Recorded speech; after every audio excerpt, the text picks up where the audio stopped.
everyone, welcome back to Hair of the Werewolf. I'm Lily, and I have with me... Chase, what's up, guys? So, we are a paranormal podcast. We like telling each other scary stories, hanging out, have a few drinks, and basically, try to scare the shit out of each other. It's the best way to end a really hard week. Exactly. So if you guys have a quote-unquote hangover work week, then we are the cure. We're here to distract you, have fun, and scare the pants off of you as well. So what do we have today, Chase? What are we doing today? Well, first off, because I think the best way to end every week is with a beer. I am drinking a trusty Smittix because we still have leftover beer from St. Patty's. We did. We could not get through it. Well, I mean, it was just you and me. And right. we bought the kind of beer we did for parties we used to throw. And it was like just you and me. So we still had like 90% of our beer. I almost feel like it was just like our habit. We're like, we got to buy all this beer. Obviously, all these people that are not going to be there. And now we have a lot of Guinness. I mean, what did we buy? We bought a bottle of Jameson. Yeah. 2 6-packs and so we bought 2 6-packs, one of extra stout and one of Smittix, and a 12-pack of regular Guinness. And then we had other alcohol still in the house at home. Yeah, like other beers. I mean, that's enough to kill an elephant.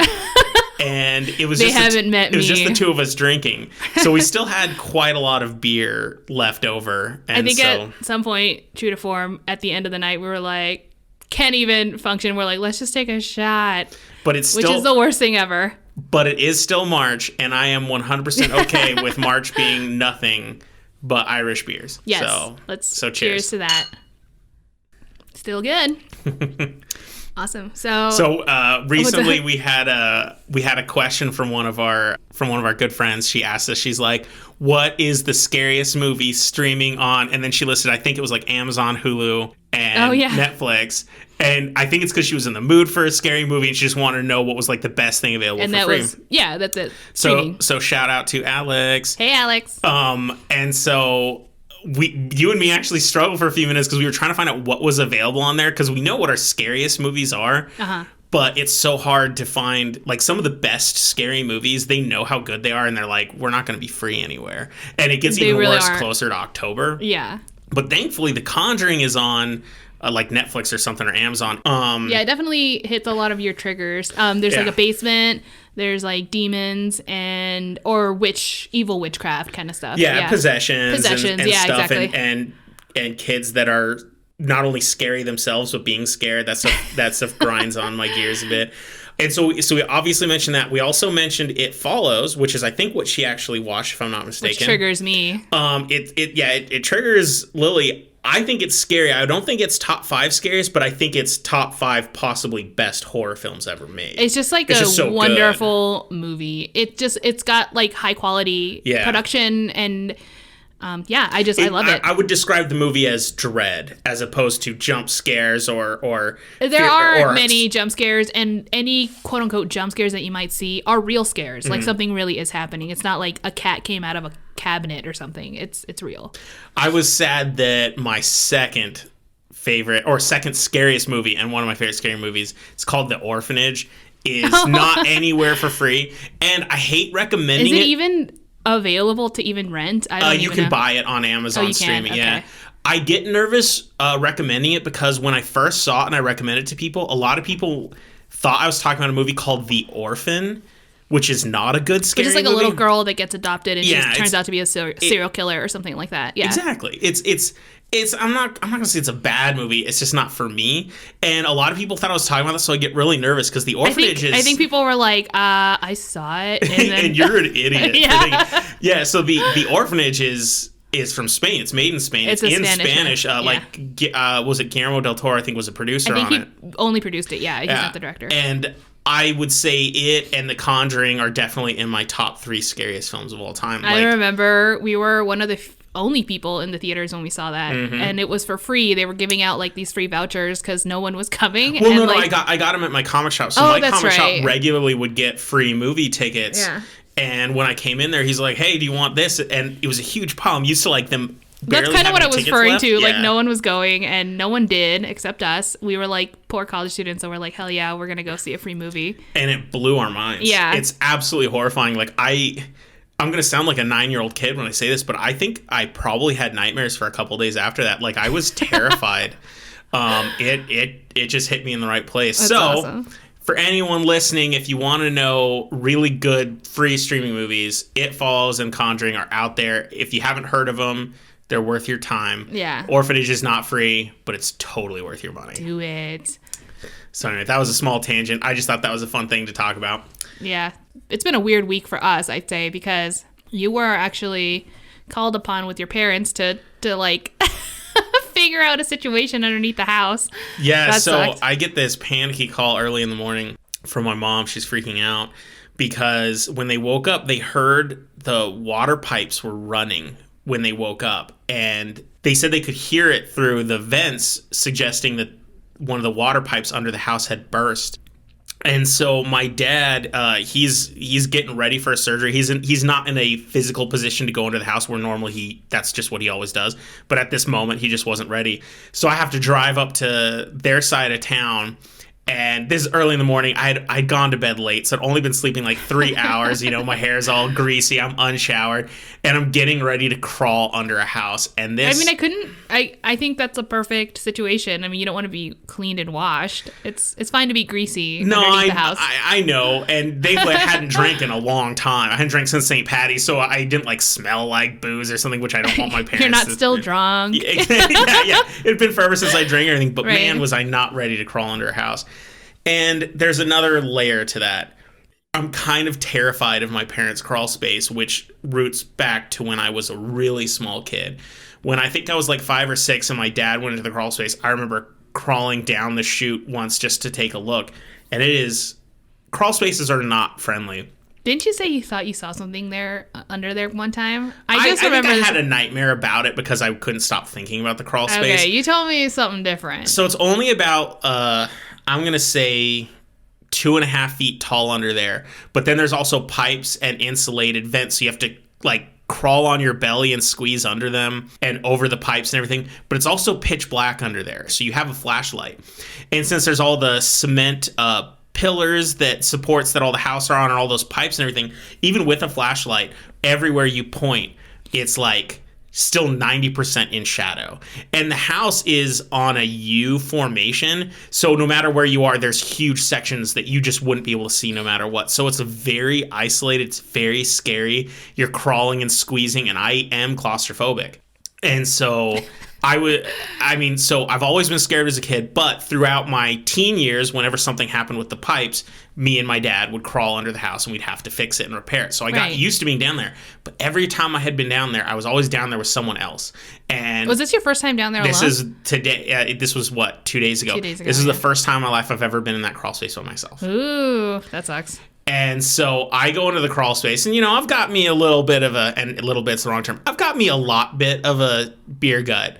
So there was a little bit of worry that I wasn't going to be able to, like, squeeze under stuff. But I did fine. I was able to squeeze through things. But it's also dusty under there. So I've got my mask on, and I'm having trouble breathing through the mask because there's still just so much dust. And I'm crawling, and I feel like I'm getting caught in between things. And it's pitch black, and I've got 2 flashlights with me. I set one up there so I can always see where the exit is, because you can get lost down there easily. And then I've got one with me, and everything's still in shadow, and I'm mortified. Like, I'm just like, it is really freaking scary under here. And I had to crawl to areas in the crawl space I had never been to before. Mm-hmm. So it was all new. And I gotta tell you, even though I'd been down there plenty of times, there were way more spider webs than I remembered. Nope. I didn't see a single spider, but I saw a lot of spider webs, and I had to crawl through them. And so it was a particularly traumatic experience. So is that one of the reasons why we're drinking today, for sure? And the worst part of it was, when I was down there, my dad had turned off the water at the street. I told him I couldn't find any wet areas. I told him to turn it back on for 20 seconds, turn off, so I could maybe hear the splashing. And when he turned it on, I could hear water flowing through the pipes, but there was no splashing. And I was like, there's no leak down here. The water's running somewhere, but it's not under the house. And I'm really upset. You're like, so awesome. I'm like still crawling around looking for wet stuff, and then I find nothing, and then I come back out. And when I, banged on the floor and yelled at my parents to go check under every sink, I was worried that maybe something had burst in the walls and it just hadn't made it to the crawl space yet. I was like, I need you to check under every sink. I need you to check anywhere there's a water thing. Look for wet walls. Look for anything. And it turns out the hose in the backyard the valve was opened. That's my favorite part of the story. Well, but see, the thing is, it obviously wasn't open the night before. Oh, right. And so our theory is someone, probably a homeless person, because it was that really windy night. It was super cold, yeah. Part of my parents' back gate is completely down. And so there's just like an easy way to just walk into their backyard. It's like super open. You can see it from the street.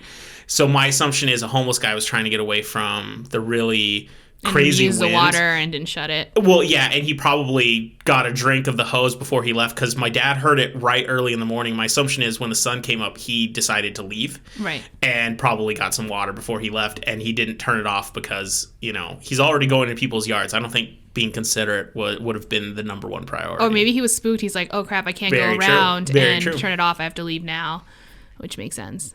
So I had there was absolutely no reason for me to be in the house, but I got to do it. Yay! Yeah. Yeah. Sorry about that. Well, if it makes you feel any better, I'm going to tell you some scary stories.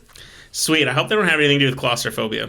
Not that I recall. I don't think so. Sweet. Yeah. All right. Well, let's get going. Okay, so my story for today is called The Tallman's Ghost. It's also been referred to as like the Haunted Bunkbeds or the Bunkbeds of Doom. I don't know. I So saw is a it lot like of different. Tallmans? So the other name is like Tall. So this is a family name. Oh, okay. Tallman, but it's Tallman's. Tallman. Okay. Right. So just a little background. This story begins in April 13th, 1986 in Horicon, Wisconsin.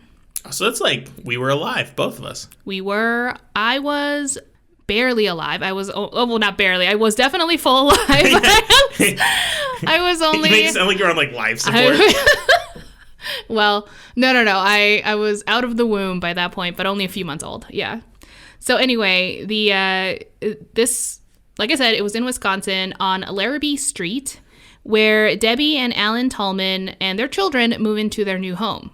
If you don't know where Horicon was or is, it's between Milwaukee and Madison, but like north, about an hour north of each. So it's kind of in the middle like a triangle. Of the state. Yeah, exactly. So I don't know why that was important to me, but here we go.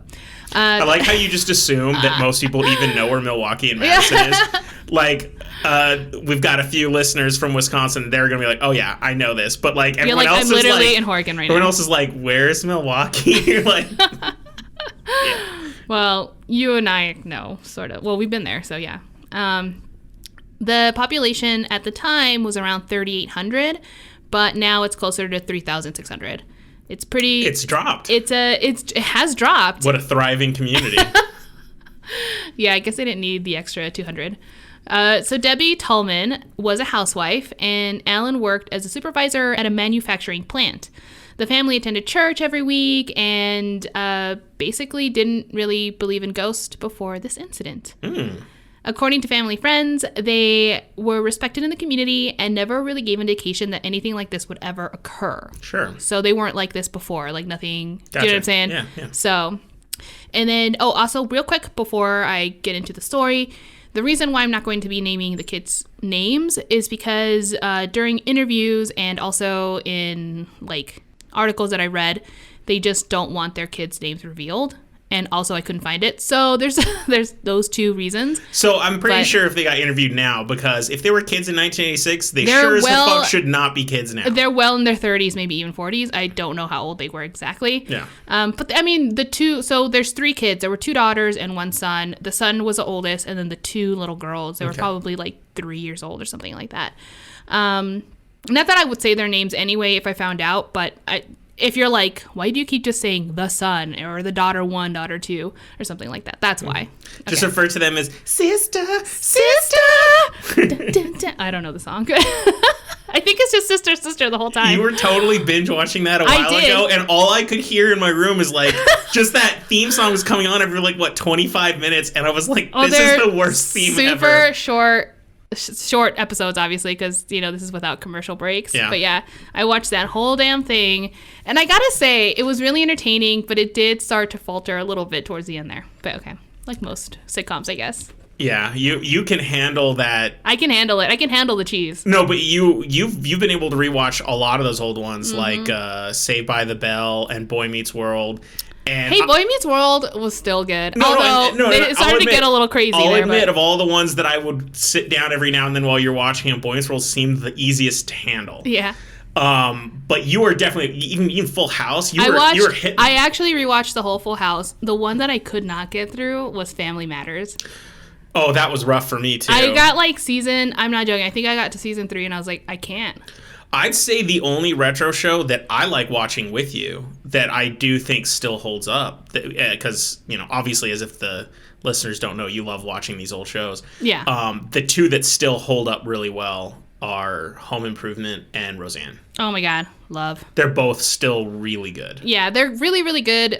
They're still actually funny and things like that. Of course, things are not going to age well. But it's still really good. But I would argue the things that don't age well, there's a nostalgia to it, even if it's like a negative thing that doesn't age well, where you're like, oh, I remember you're when. Like, oh, yeah, my dad was like that too. Or like something like whatever. Do you remember when rampant sexism was just all the rage in comedy? Just hilarious. Women are from Mars. Women are from Venus, and men are from Mars. And that was like the comedian's go-to for like the 90s. So that's what's happening here. No, anyway, so we're probably gonna cut that whole story because it was a waste of time. But anyway, so tell me about the Tollmans. Tollmans, yes. So in the beginning, after only a few weeks from moving into their new home, the children began to get sick all the time. This was not something that happened before. Debbie would take them to the doctor, oftentimes all at the same time. So sometimes all 3 kids were sick, which I cannot imagine. And the doctor couldn't find anything weird about it. I mean, sure, he was like, yeah, they're getting sick a lot, maybe more vitamins, etc., whatever, but there was no other explanation that he could provide, there's no other illnesses that they had that would cause this chronic sickness. So it was just really weird. And at this point, it was early 1987 when Debbie had gone to a secondhand store and purchased bunk beds. And it was for their 2 daughters so that they can share in their bedroom. The bunk beds was assembled but stored in the basement for a long time. And then eventually it was moved to their daughter's bedroom in May. I don't know why this timeline was so important in every article, but this is what's happening. I think they're trying to make sure they knew it had been in the house a while. Yeah. As opposed to just set up right away, which I don't quite understand because you don't buy beds for eventualities. And then you don't why would you assemble it in the basement just to have to haul it upstairs? I am all about bunk beds though. Yeah. When I was a real young kid and me and my brother shared a room for, the first few years of my brother life, and I did too. We had a bunk bed and you know what? They're a really smart use of space. So my brother and I shared a bunk bed for a while when I was a little kid. And then in 1994 in Los Angeles, there was this huge earthquake. And the bunk bed freaking was a champ. It did not collapse on me. But my dad was so scared. He ran down the hallway trying to get to us because he was like, oh my God, knowing damn well the situation. And plus it's an earthquake, so of course he's going to try to help us. But sure. Then ever since then, I had this huge fear. So I never slept in that bunk bed again. So you were bottom bunk? Of course I was younger. So I think most people assume bottom bunk is the worst. But mine was a little bit different. So my dad built our bunk beds and he built his is super solid, but it was also a little bit weird. Mm-hmm. The top bunk was super close to the ceiling. Yeah. So my brother had the bottom bunk and he had full room. So when I was 5, I still couldn't fully sit up in the bed because my head would hit the roof. Wow. And I was only 5. So obviously my brother, who was 6 years older than me, was not going to be in the top bunk. I mean, it must have not been that bad for my brother because he wanted the top bunk and he got it. So yeah, I don't know. But he got the whole room by himself now because I couldn't sleep in it anyway. I slept on the floor in my parents' bedroom forever. Fun. Yeah. I mean, I liked it actually, but my parents were probably get the hell out of my room. But anyway, that's how I spent my 90s. So moving on, they did have a bunk bed and they used it eventually. So the first night that they actually ended up using the bunk bed, things started to get really weird. Mm-hmm. The son, who slept in the next room, he had the room by himself, so he was the only one in there, had his parents' old clock radio that he would have at night playing music while he slept. When all of a sudden he was woken up because of the jarring sound of the radio stations shifting quickly between each other. And startled, obviously, he got up, ran to his parents' bedroom, and said the radio is going crazy. It's loud. And the dials, I can see them moving by themselves. And the parents are like, what are you talking about? Let's just go see. You're just having like a little nightmare or something. Oh, right. So they go and they do see and that do we know how old he is? I'm picturing like a 6-year-old or something. From the reenactment that I saw online, this was, by the way, an Unsolved Mysteries episode. Oh! Yeah. Okay, so now I have to watch it afterwards. I love that show. And it came out October 26, 1988. Oh, so we were really young. So it's going to be a super retro episode. Mullets and stuff. It came out on my birthday. So I was literally turning 3 that night. Dang. Yeah, so suck it. Okay. So, but the reenactments, how old did he look-ish? He looked kind of like maybe 11, 10. Oh, so he's older than I was imagining. Maybe 9. I don't know. I'm so bad with age. Old enough that seeing something like that, yeah, his word means a lot more. It's not like a little kid who's still just figuring out the world. Right, he's not like barely learning how to speak or anything. He's going to be much more aware and cognizant of his world. So, okay. Yeah, so, exactly. So this is something I'm going to take with a lot more credit now. Right. So he tells his parents this. However, I mean, maybe he should have had you as a dad because his dad did not believe him. In fact, he took the radio away thinking he just wasn't handling it correctly or something. Sounds like my dad. Yeah. It's like, you know what? The issue is the radio. I'm taking it away. Yeah, I want to go to sleep. So, exactly. I'm sure he was exhausted and had to go to work. So he definitely did not believe his son. And, you know, everyone moved on from that. Well, the hauntings did continue. At this point, I would say that the children were being affected heavily before the parents ever felt anything or saw anything. But the children themselves would always say that, you know, like they're seeing things or they're hearing things, but the parents always dismissed them. Like, honestly, they didn't believe them. Sure. Things started to escalate a little more, of course. And Alan's, so the father, his first experience was while he was painting in the basement. And after a few hours of working, he took a break and had lunch with his family. And so when he got back, he saw that his paintbrush was in the can, but put in incorrectly. So it was handle first in the can, which is really weird because I remember in the interview, he said, I put it on the table, and then when I got back, it was in the can and also not in there correctly.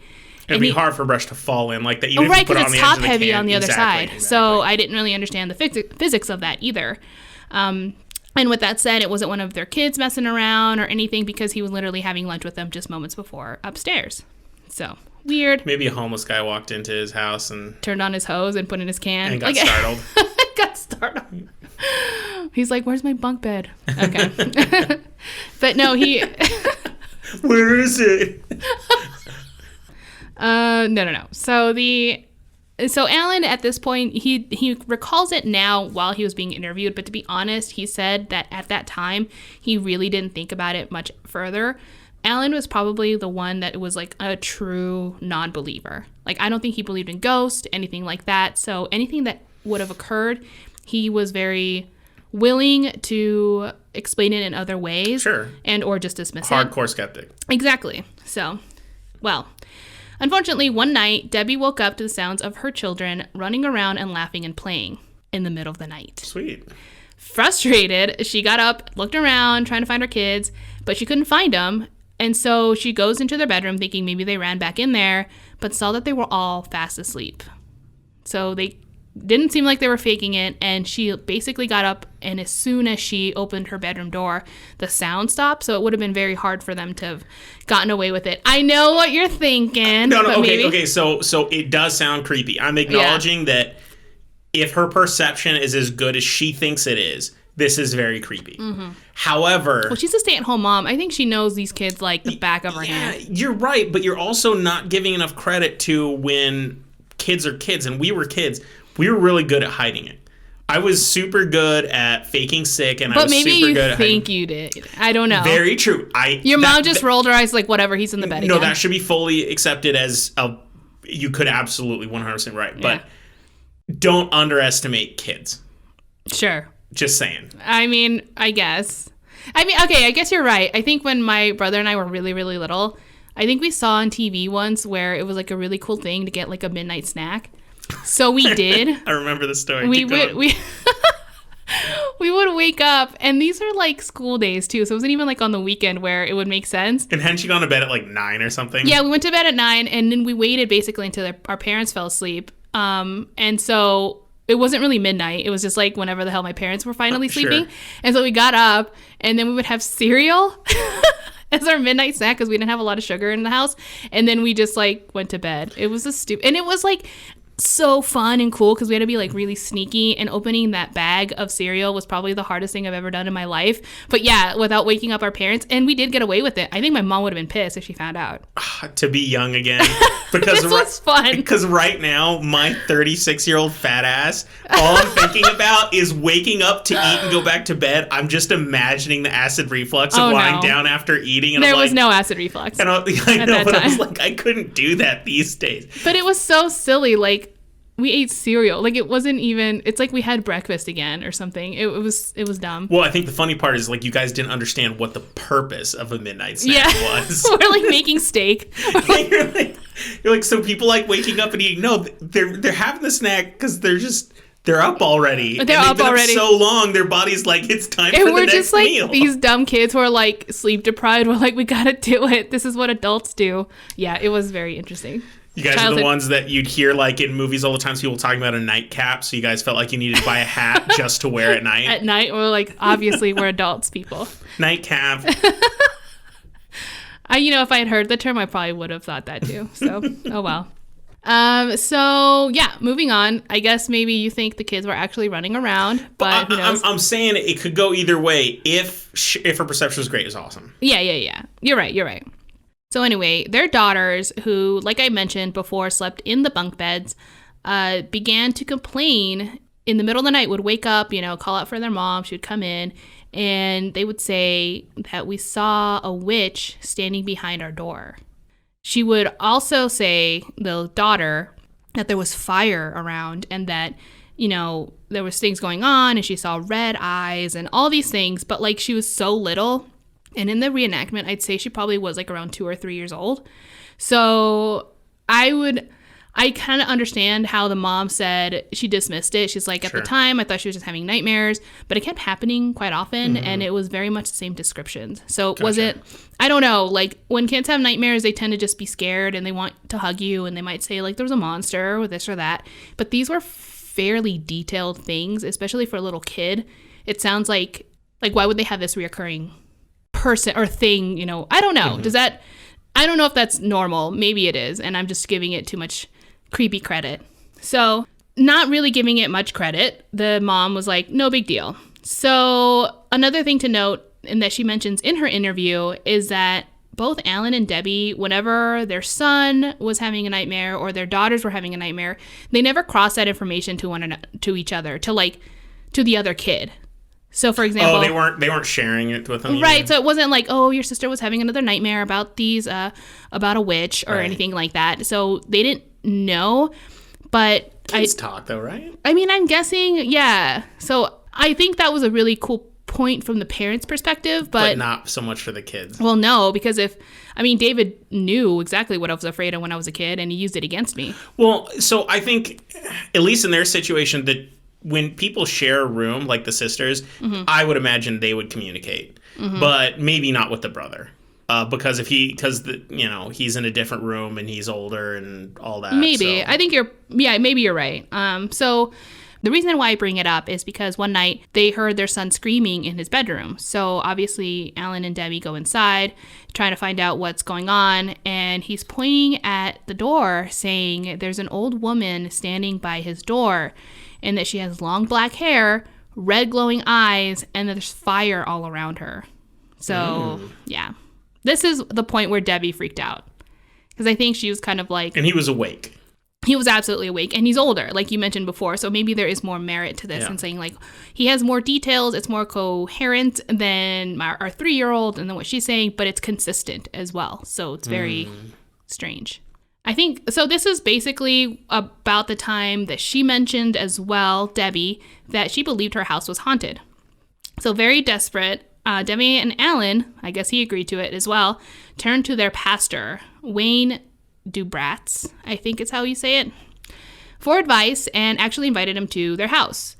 As soon as the pastor entered the doorway, he claimed that he felt something evil in the house and that it was the devil.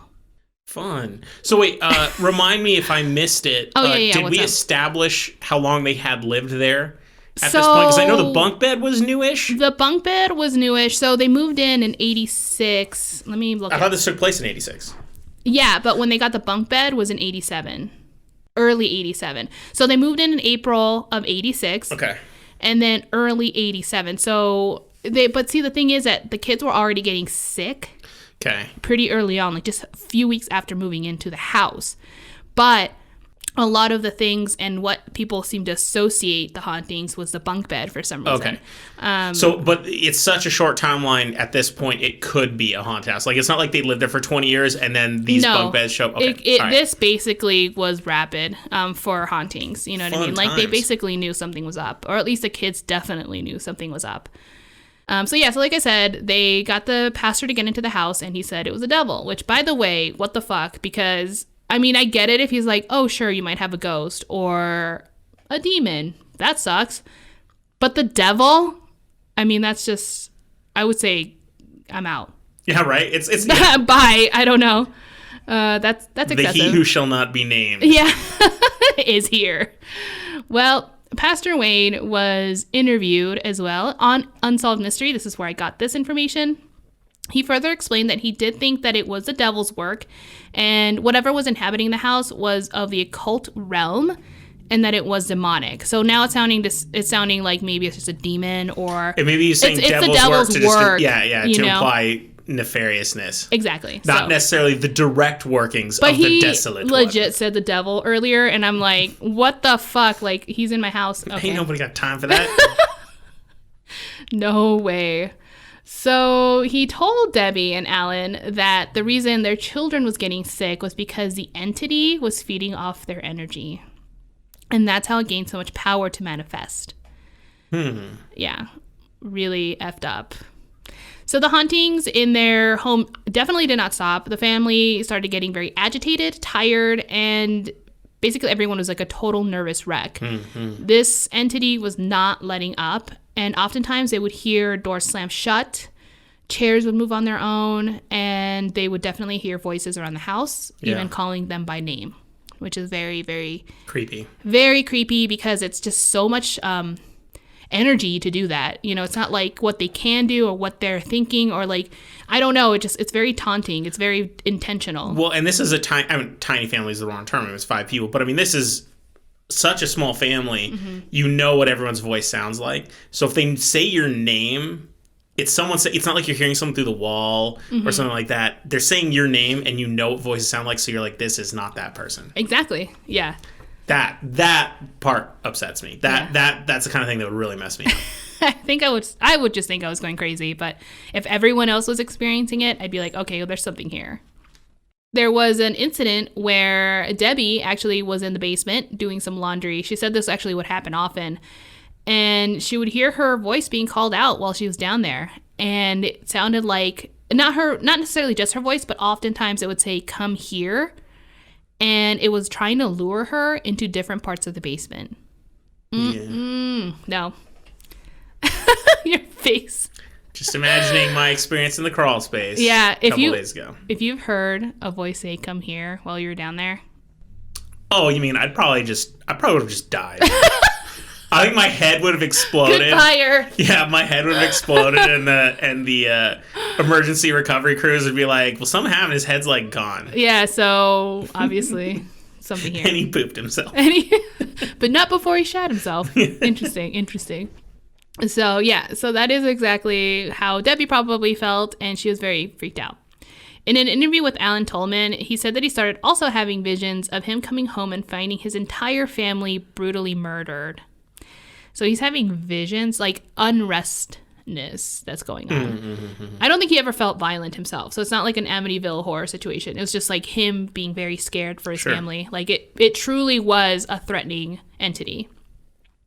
A week before Christmas, the son decided that he wanted to sleep in the living room, probably because he was terrified at this point and didn't want to be in his bedroom, which I don't blame him.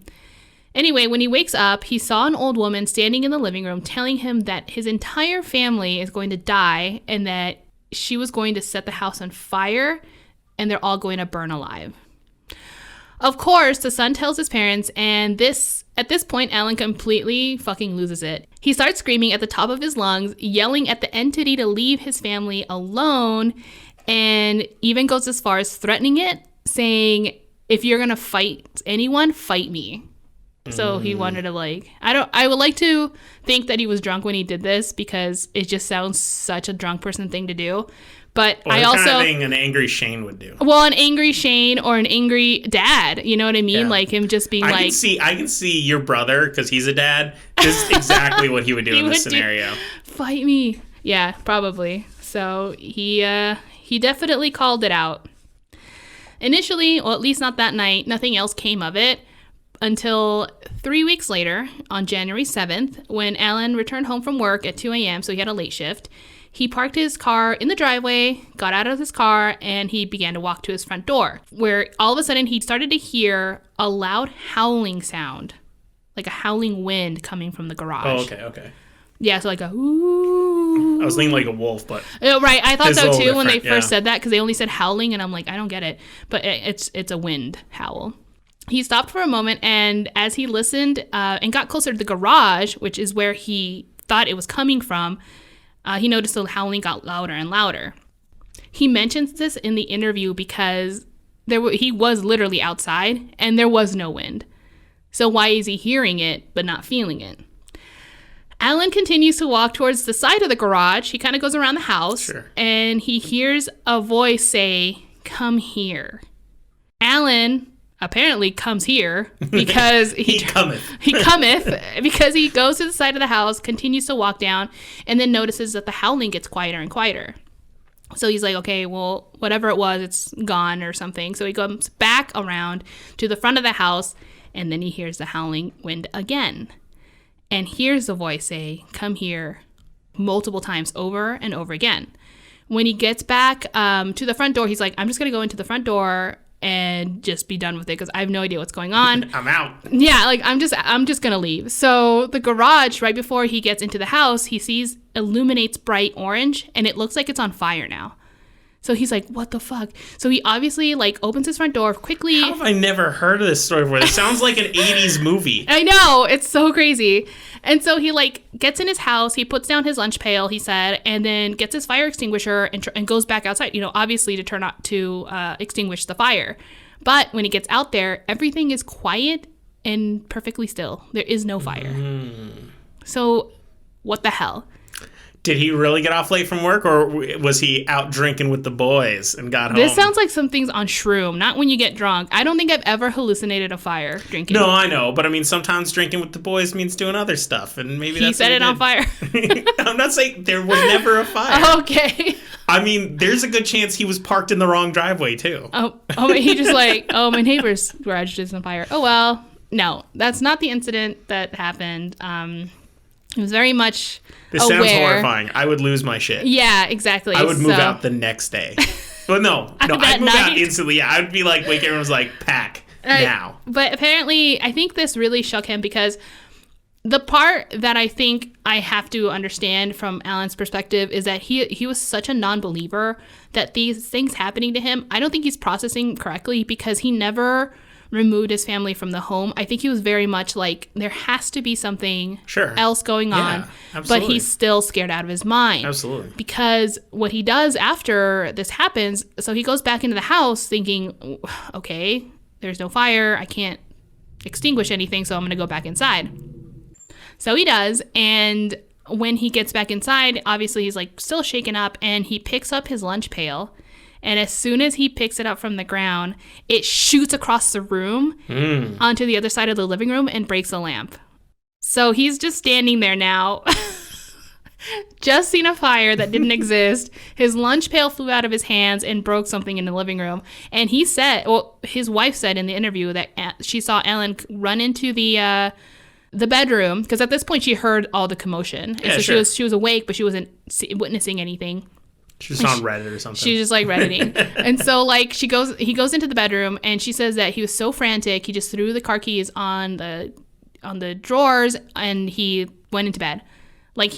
How can you sleep after that? He just shut down though. Oh man, these are some those people moments, are really these are those moments where the stories get really I don't understand them. I agree. Yeah. Because I hear about horrific things and people's reactions are 100% not.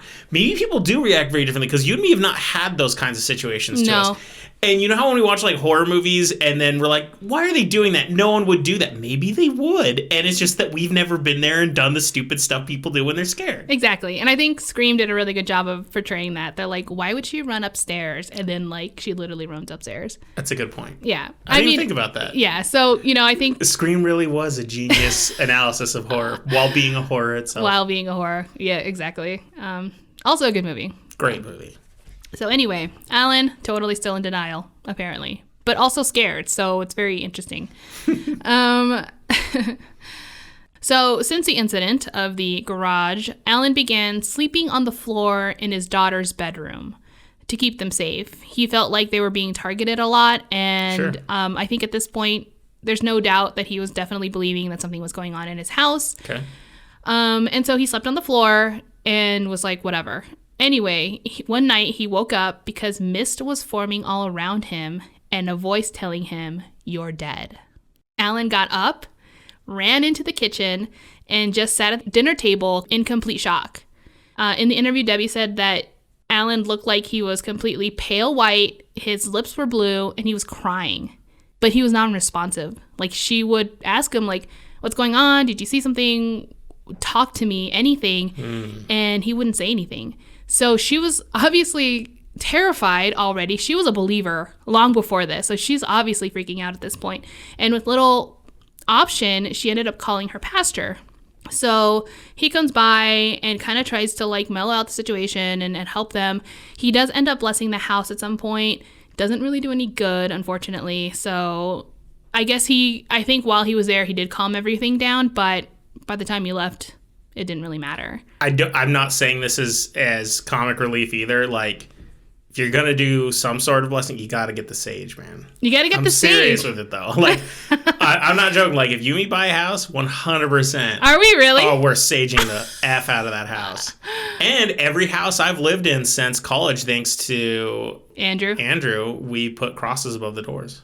I thought that was for a joke. He did it as a joke, but we've done it ever since because that stuff affects me because I am religious. So right. It actually affected me. And when we moved out of that house, and I remember thinking, we need crosses. I know a lot of people listening are just laughing, going, "God, this guy's stupid." But no, it's become a thing. It's whatever makes you feel good. I'm not gonna. We judge. Have a cross your mom gave us above our door right now. Yes. I don't need all doors, but like the front door, it's kind of like a thing. Well, yeah. I mean, that's just we got a lot of religious paraphernalia from my parents, for sure. I love it, though. It's pretty. It's cool stuff. Yeah, it's nice looking. A lot of it's from Mexico. Yeah. So anyway, they had a priest, and it didn't work. One night, so this is a different night, completely different. This was a few days later, not too long after, when Alan had another late shift at his work. So because he wasn't going to be home and didn't feel like he could protect his family, he asked a relative to stay with them and to specifically stay in their daughter's bedroom, like on the floor, sleep on the floor, please, protect them, blah, blah, blah. Well, the relative was completely a skeptic also, just like Alan was. He didn't believe in ghosts, but he also wanted to help his family. Yeah. He wasn't like, no, I'm not going to do this because I don't believe it. He's like, whatever, it doesn't affect me because I'm not scared. So he goes and he sleeps on the floor, and the next thing you know, Debbie in the interview says she heard him scream from the bedroom, and so she went out running to see what was wrong, and when she got there, he was just standing in the hallway, and she said he looked exactly the way Alan did that night. So obviously he was pale. She asked him what's going on. He's not really saying anything, but at that point, Debbie was like, done. She's like, fine, go get the girls. So he told the relative, get the girls, I'm going to go start packing, and we're getting the hell out of this house. And she does. She just makes it happen, and they never go back. Good. Yeah. That's what they should have done, like, forever ago. They should have done that. Yeah, exactly. Like, leave the house, do whatever it needs to do. But I don't know if it was because Alan wasn't there to stop her from doing it, and it was just the relative. But I think her finally getting out and telling Alan, we're already out of the house and we're not coming back. Like, how do you push that back? Sure. Do you know what I mean? Instead of just, it's easier to keep someone in than put him back in. Yeah. So anyway, that was my guess. Or maybe Alan was like, you know what, fine. I'm glad you finally pulled the trigger. You know what I'm saying? So that is exactly what happened. They moved out. And 2 weeks after leaving the home, the Tallmans had the bunk bed destroyed. They personally took it to the landfill and watched it get obliterated. So I have some thoughts on that too, but yeah. So I'll let you finish, and we'll hit that at the end. I'll finish up just like the updates and stuff like that. Yeah, no, absolutely. So the Tallmans ended up moving to another city entirely. They didn't even stay, and whatever that was haunting them before was no longer haunting them. Yeah, so they're fine. They're doing fine as far as anyone knows. So totally no one was possessed, which is no cool. one. It never attached to someone or anything. So that's good, or anything that they took. On April 1988, so this would have been literally now 2 years from when they first moved into the house. Mm-hmm. A new family moved into the old Tallman's house, and then ever since then they've reported nothing strange ever occurring. So they're fine too. Interesting. So I think that's kind of why a lot of people put focus on the bunk beds and thinking it was that. Part of my question. Okay. Yeah.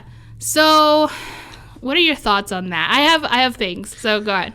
All right. So, man, there's so much to talk about. Okay. So first thing I have to talk about is I was a little weirded out because most of the story wasn't really talking about the bunk beds, and when you introduce it, it seemed to be like a horror bunk bed. So I don't know what they have to suggest it was the bunk beds, because they had just moved into the house as well. And so it could very well have been the house, as it could also have been the bunk beds. And a bunk bed's such a weird thing to get possessed. Mm-hmm.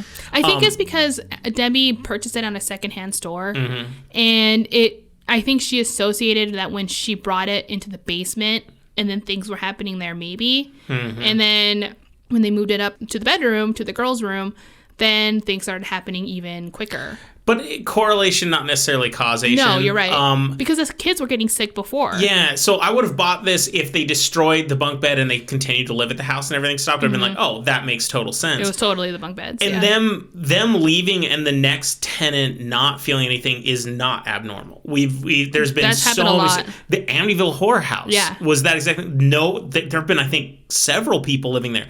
No one's had any negative experiences there except the one thing. So, people could say, oh, some people are susceptible, some people aren't. Yes, sure. But I don't want to discredit that it was a possible bunk bed. Maybe they had more, maybe there was more to it that we're just not hearing that they knew about. Because I am someone who, even though I'm not sure if I believe in ghosts, but I'm scared of the idea that they do exist. Yeah, right.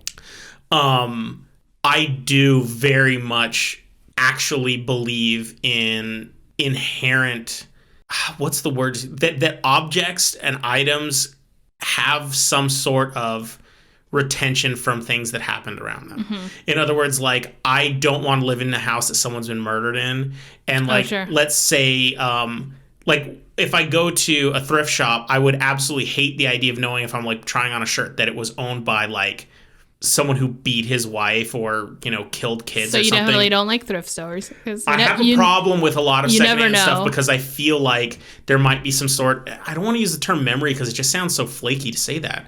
But I do believe that there can be resonance within objects. Even from my own life, if I have bad experiences with things, I do kind of feel like there's something inherent within the object. So I understand that. And so thinking that maybe there could be something with the bunk bed, I get. There's nothing so far, what you told me from the story, that makes me think there's any reason it would be the bunk bed and not the house itself. Because, I mean, how could a haunted bunk bed cause, like, a glowing thing in the garage and all this stuff? A glowing garage and it didn't seem like, it's not like the bunk bed shook or, like, threw the girls out of it. And it was affecting the boy, too, and he wasn't even in the room with the bunk bed. It affected everyone. Yeah. So I would say my experience is, like, has to be the house. Right, and so that's kind of what I was going to say, is that if it was a bunk bed, why didn't they just get rid of it first? Because this was like their dream home. Agreed. And they wanted to live there, and they were happy, or they thought they were going to be happy. So why didn't they just, if they really thought it was a bunk bed, they even went as far after they moved out to destroy it. Why didn't they destroy it before? Mm-hmm. Exactly. And they were already doing a lot of sleeping on the ground. Just do that for a while. Figure it out. Get a new bunk bed. All of you sleep in the bedroom. Yeah, exactly. Like, do that.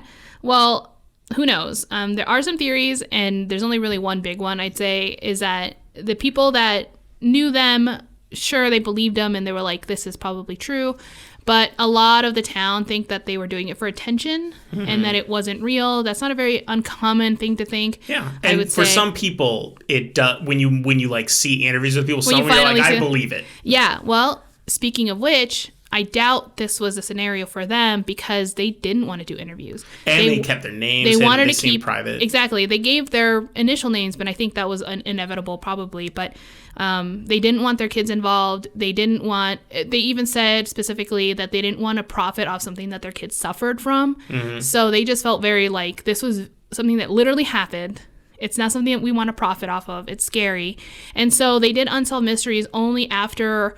I think if it was friends or family or something like that, I don't want to say pressured, but kind of like convinced them to doing a small statement because there were so many rumors going around already. So it's more of like a clarification of what was going on into their house and like kind of giving their side of the story so that they don't seem, well, I don't know if it helped for them to not seem more crazy, but to at least be like, no, this is really affecting our family. It's not a good thing. We're not here to make money. We're not going to do that.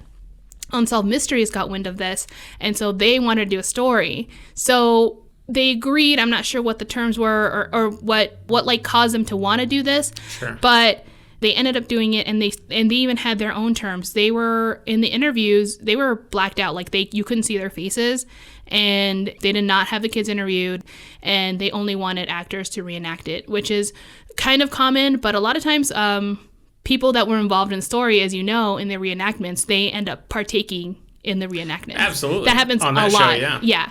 So they were like, we don't want to even reenact something. They were distancing themselves. I mean, they really hard. didn't want to have a lot to do with it, but the story wanted to be told. Everyone knew about it already. It's kind of like cats out of the bag, whatever. So they kind of did it, and ever since then, they have not advertised themselves of it. They've lived their quiet life, and they washed their hands on it. Yeah, so...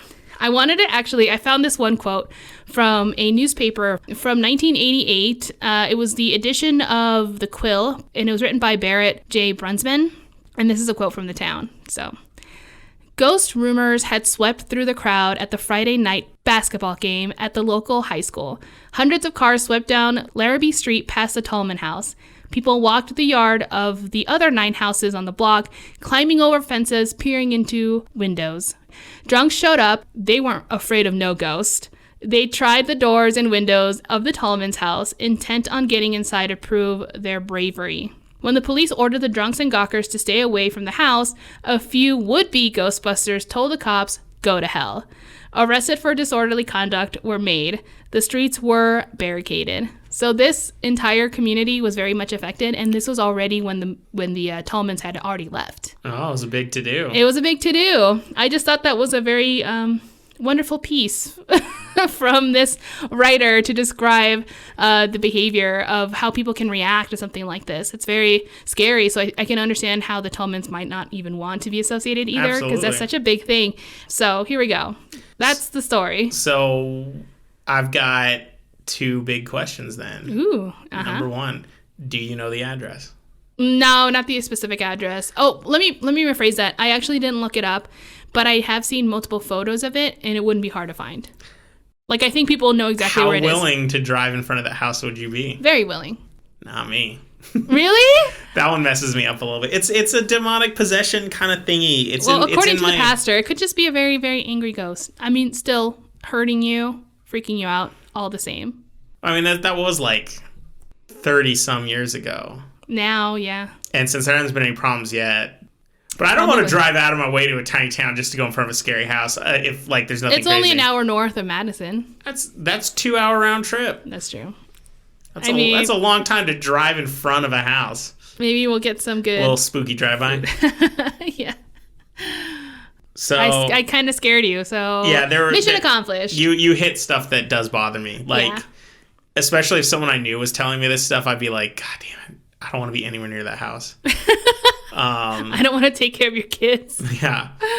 Yeah, that stuff's pretty upsetting. Most of that stuff in there was pretty upsetting. Right? I'd say that was definitely one of the scarier ones. Late. Awesome. Dun, dun, dun, dun. I win. Well, you could tell I was a little scared because I was hitting my beer really hard while you were drinking it, and now it's all gone. Oh, really? So I need to get another beer. We know what that means. So how about we take a break, and we'll see you guys in a few, because I got a story as well. Yay! Welcome back, everyone. I have my new drink, and so does Chase. And I think we're ready for our next story. So, no aliens today. Aww. I'm taking a little break from the aliens because wading through the conspiracy theory sites it's draining. Okay. So I need to take a little break, and I need to do more fun stuff for me right fluff. now. Okay. So, since it's not aliens, you know what that means. Yes. It's time for a tropical terror. So, vacation options right here. Gonna hit you up with a possible place that we could go. Let's go to this haunted place. It has a no-star hotel because there's no hotel. Oh, well. So, today, I'm gonna tell you about a haunted lighthouse. So, lighthouses do seem to be a common occurrence when it comes to haunted buildings. We see them all the time. Like, whenever we watch these, like, lighthouses always pop up. You know, it makes me wonder, perhaps it has to do with the fact that many of them are in relatively remote areas, like on the edge of land, looking into the endless expanse of water. Like, it's like the edge of the world. Okay. But it's not really the edge of the world. I mean, because the Earth is round, obviously, duh. Sure. But I was starting to get a little worried there. But perhaps that has to do with the fact that usually people are running lighthouses, either like one or just like two people running a lighthouse. Okay, yeah. And so it's pretty darn lonely. Maybe it has to do with the fact that lighthouses, the whole point of a lighthouse is kind of unnatural. It illuminates areas that are otherwise completely dark. And it does it in like a ridiculous way. I mean, the lamps on the tops of lighthouses are super bright. So there's so many things that could make a lighthouse just like a perfect opportunity, you know, because everything about it's unnatural. You're at the end of the world. It's lonely. You're by yourself. The idea behind a lighthouse, when you think about the idea behind it, it's kind of terrifying because the light is meant to keep ships from crashing and people dying. And actually, you and me, we just saw a movie not too long ago called The Lighthouse. Very good movie. With Robert Pattinson and Willem Dafoe in it. Yep. It was a good movie. It was weird. It was very weird. But it was beautiful, too. I mean, it's got a lot of good cinematography. But I think it actually touched on a lot of those areas really well because they were isolated. They were lonely. It's kind of an inhospitable place. The mind goes a little wild. The mind goes crazy. Yeah. So that was a cool movie. It's not for everyone. I wouldn't say it was a scary movie, but it's a creepy movie. But if you like something a little more artsy, weird. slow, and weird, then it might be up your alley. But today, I'm going to specifically talk about the lighthouse on Great Isaac Cay. So just in case you don't know, that's Cay, which is C-A-Y. That is, by definition, a small, low-elevation sandy island on the surface of a coral reef. So think of a super tiny island. Okay. But anyway, so Great Isaac Cay is a very small island, which is one of the Bahama Islands. Okay. This island is about 70 miles off the east coast of Fort Lauderdale, Florida. So about kind of on the southern area of Florida, but towards the middle, just go east 70 miles over the water. Despite being one of the Bahama Islands, it really feels like it's in the middle of nowhere. It sits between the much larger and more well-known Bimini and Grand Bahama Islands. It's so small, it only shows up when you hit the satellite imagery on Google Maps. If you just look at the normal maps, they don't even have a depicted landmass. It's so small. Wow, that's weird. Yeah, so when I first looked, it would just look like a pin drop in the middle of the ocean, even at maximum zoom. And then when I turned on the satellite, I saw the little island, but it wasn't even like matched up with the pin drop either. It was off a ways, and I'm like, okay, that's small. So, okay, I'm sure this will be answered. Go ahead. Yeah.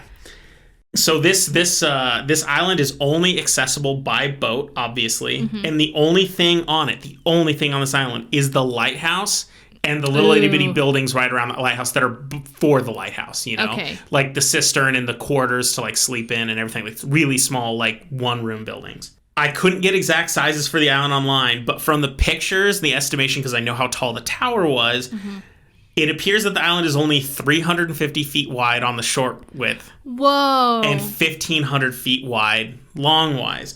And for you metric people out there, that's like roughly like a little over 100 meters by 500 meters. Just so that you guys can picture this island accurately, this is not like a paradise-looking island. It's not covered in plants, trees, wildlife, or anything good like that. This is a barren dirt island.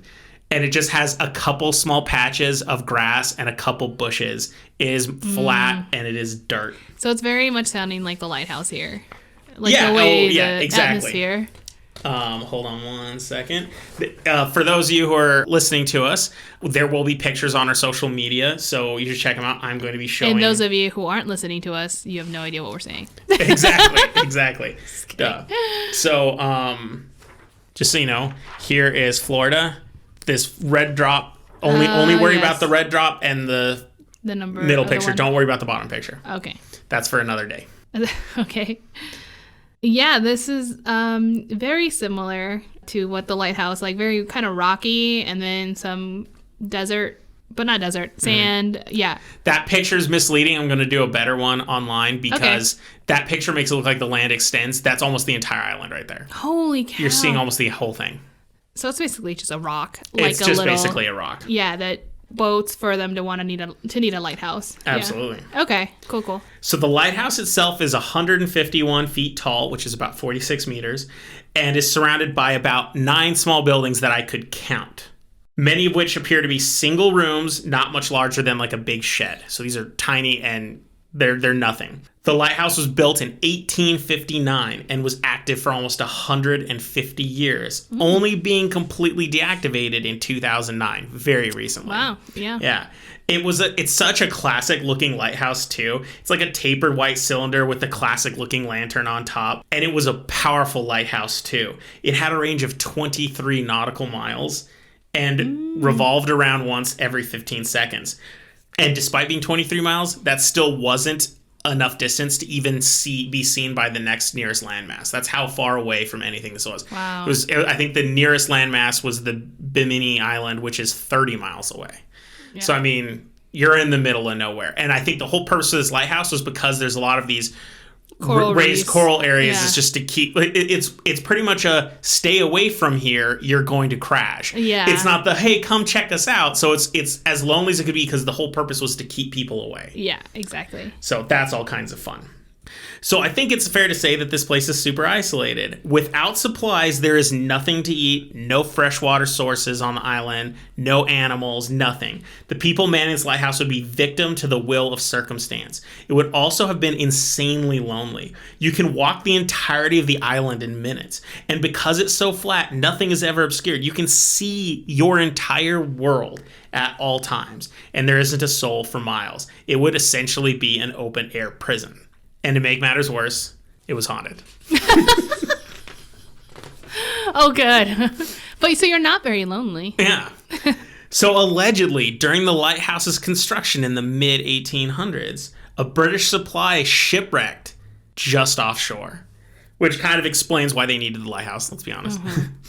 Everyone survived, though, except one little boy, whose death was particularly gruesome. While in the water after the wreck, he was attacked and eaten by a swarm of sharks. Oh my God. I mean, that's got to be one of the worst ways to die. Being food for an animal while you're alive, and a lot of them, and alone, and a child. Like, poor little kid. Baby, no. Oh God. I'm depressed. So, ever since that wreck, the ghost of the boy has been seen walking around the island in buildings ever since, for like 150 years. He's so lonely. Later that century, still in the 1800s, allegedly, there was another boat that wrecked against the island. In an interesting twist from the previous wreck, everyone died except for an infant. What? Right? Pretty weird. See, once again, these are legends. Like, I mean, I'm not finding news articles on this. These are legends. I understand. But locals from neighboring islands claim that the ghost of the infant's mother, who died in the wreck, she is seen walking the island, and she is known as the Gray Lady, and is most prominently seen on nights with full moons, because on those nights, you can hear her sorrowful wails throughout the entire island she's looking for her kid. Are we sure it's not the Llorona? Because I feel like she makes her rounds around the world. Maybe she just spent some time on that island? No, I'm kidding. No, she sounds like she's just sad, whereas La Llorona was it was her own fault. But not all of the scary stories of the island are about ghosts. In 1969, it was discovered that the then current caretakers of the lighthouse had vanished without a trace. No bodies were ever found, and no evidence of them surviving has ever come about. There had been a hurricane in the area prior to them going missing, and many think that's the likely culprit. However, there is no telling how long they had been missing, since the lighthouse, quarters, and other buildings had already begun to fall into noticeable disrepair. Either way, due to this occurrence, the local government made efforts to automate the lighthouse, which was achieved in the mid-70s. Good. And lasted till it was decommissioned in 2009. Yeah. As of then, though, as of the mid-70s, the island has been completely abandoned. And you can visit it if you want to. And people do. Oh, hell yes. Yeah. You have to get a boat to get to the island, but... And then you need a little boat to get close. Yeah. So since none of the facilities have been upkept, you're pretty much going to find worn down, empty buildings. And apparently some of the lower steps of the lighthouse are missing. Some people say they fell on their own will. Some people said that the government did it on purpose to keep people from climbing up and messing with the lighthouse. Oh, But right. you can go to this island. You can camp on it if you want to. Woo! And it is in the middle of nowhere. I mean, it's 30 miles from the nearest island. That's so scary. I think that's the scary part for me. You'd need a really good boat captain to get you there. For sure. I'm assuming you would probably, you have to take a small boat, so you'd be doing a little private thing. But I don't know. I've always wanted to go to the Bahamas. I think it'd be pretty neat to check camp out. there? Do you want to camp I don't there? know if I'd stay there overnight, but I'd like to go for a day. Like think go in the morning and Yeah. eat lunch, see if there's any ghosts. I mean, I think the ghosts would Have show some up. lunch. I think the ghosts would show up at night, though. Exactly. I think I would definitely camp out there if it was a group of us. Like, if it was just you and me.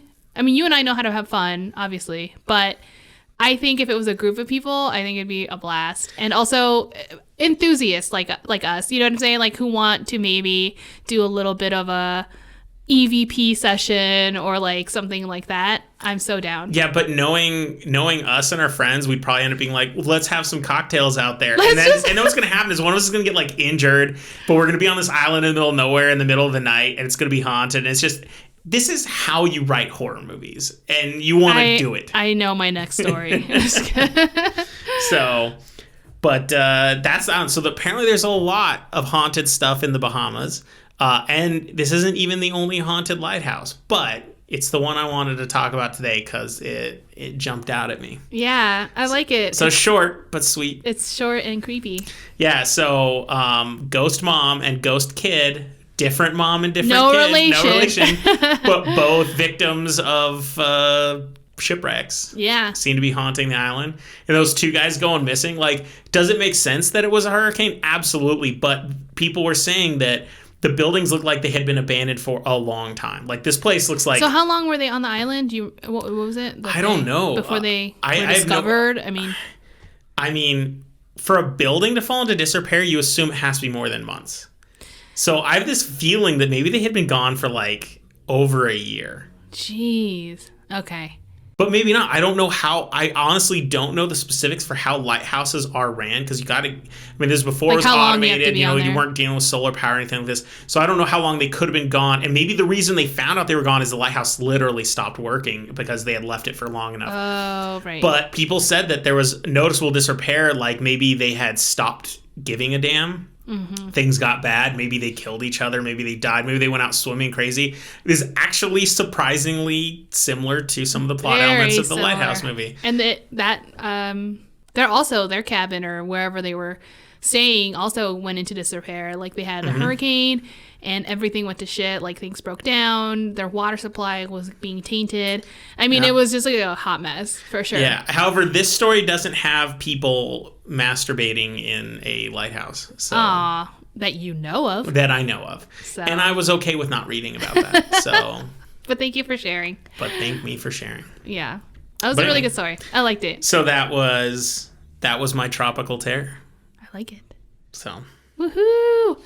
So those are our scary stories for today. I wouldn't Makes say... me want a tiki drink. Exactly. I want a tiki drink now. The story did not scare me, but it did creep me out. I think the two guys missing, that was the creepy part. That to me was the creepy part too, because a ghost story can just be a ghost story. Right. And it wasn't like they just abandoned the island and now they're like living in Barbados or Jamaica or something, because they disappeared. And they disappeared in the 60s when, once again, it was recent enough that there would be evidence that it would have been these people still reasonable existed. enough, or if they left a note or something or anything. Yeah, it's not like they would have gotten in like super trouble and been executed for leaving a lighthouse. Right. So that one I find particularly creepy. Yeah. Even if they just died in a hurricane, like a lot of people said, that's still. Can you That's imagine horrifying. being stuck on an island alone, just two guys, and then you die in a hurricane? That's a really lonely, scary way to Very die. violent. Yeah. Yeah. Scary. I mean, once again, makes me realize if you and me ever do make it to tropical island paradises, we really got to watch the weather. I'm going to be watching it like a hawk. Like hurricanes, tornadoes, heavy thunderstorms. It all scares me. Yeah, when we drove from Wisconsin to New Mexico, straight shot, when we passed That Kansas scared City, there was the shit out of me. There was that tornado warning. I think we were in the middle of nowhere. We're like, anyway. it was this horrible weather. I don't even know if a tornado may have actually touched down. Not near us, but the weather was so bad. I think a tornado might have touched down. Well, we were around the area where a tornado could have occurred, but there were no tornadoes around us, luckily. Yeah. But the weather didn't seem like there could be. Yeah, when we were in Texas, so the rain violent. and storm was so crazy we couldn't see more than like 5 feet in front of us. So I was having to drive slow. So slow. And we were and there was no one else on the road too, which was good because I mean it meant we didn't have anyone to crash into, but also meant at times we're like, are we even going the right direction? Because we couldn't even read the signs we were passing. We had no idea where we were. We're like, hopefully, as long as we don't like fall off a cliff, then not that there was a cliff, it was just flatlands, but still, like we were like, as long as we don't fall in a ditch, I think we're all right. Like, as long as we keep going in a road, we have to hit something. Yeah. So let's just keep going. Thankfully, the storm actually, we beat it. Like, we got past it once we got towards closer to the New Mexico border in Texas. Things start to die in New Mexico. They're like, and stop raining. Well, yeah, it was still cloudy, but it was no raining. And then I had to pull over because I was so wired from driving. What was it that you were seeing in the skies? My eyes were so wonked out, and this was the first time I had caffeine in like 5 years. Yeah. And so I drank a Surge because they actually sold it up in Wisconsin. I was like, oh my God, I miss Surge. I remember how excited. I've never heard someone get so excited. It really didn't taste as good as I remembered it tasting. Wow. Mountain Dew still tastes like I remember, but Surge, I remember it tasting better than that. But anyway, so I had like a 16-ounce Surge, and I was driving, and originally you were supposed to be driving during this part, but you didn't want to drive during the storm. Mm-mm. So I took over. So I had been driving over the last 24 hours. I had been driving like how long would you say? How many hours of that would I have been driving? I have no idea. Yeah, a lot. I've been driving a lot, and so like I was wired and I was tired, and it was like 3 a.m. Mm-hmm. And we had been up since like 6 in the morning, and I was really tired. And all of a sudden, I just started seeing random shapes. You were like, we parked. Oh no, you were still driving. We had just gotten in where it stopped raining finally, and you were like, I pulled into a parking lot. You're like, I have to stop driving. I'm seeing trapezoids. I'm like, trapezoids? And just to explain, it's not like I was seeing like ships or anything like that. It's kind of like, you know how when you close your eyes and then you kind of randomly see weird light pulses or shapes when your eyes are closed? That's what it was like. It was like glowy, fuzzy, weird shapes. I appreciate your accuracy on like your geometry there, because I was like, it was very literally a trapezoid. I'm like, I haven't thought of that word in a minute, but I'm going to drive now, so it's fine. But I don't want people to think I was actually seeing like flying sauce. I wasn't seeing, it wasn't seeing things in the distance. It was my eyes were wonky. You can see it in your eyes. In my eyeball, yeah. Right. I know what you're saying. And I was like, I need to stop. And so I pulled over, and you were sleeping. So I pulled over, and I was like, I'm just going to sleep for like an hour, and then I'll keep driving. I was exhausted from freaking out of the storm, so I just left. Well, yeah, at that point, you're just like, no, I can drive now. And then you drove us all the way home. Yeah, and we got some McDonald's in Tucumcari. Yeah, Tucumcari. Yeah, I don't know. It's the best part of that city, man. It's the ultimate breakfast on your way back home site. It's got a good in between the places. Yeah. It's like Raton, but on the east side of New Mexico. Yeah, exactly. Road trip. Ooh, man, I miss those. All right. Well, we are definitely just rambling on, and people are like, where are we? We're done with this. So with that said, I think we're going to end our episode. I hope you guys enjoyed it. If you guys have any suggestions, please visit our website, hotwpodcast@gmail.com.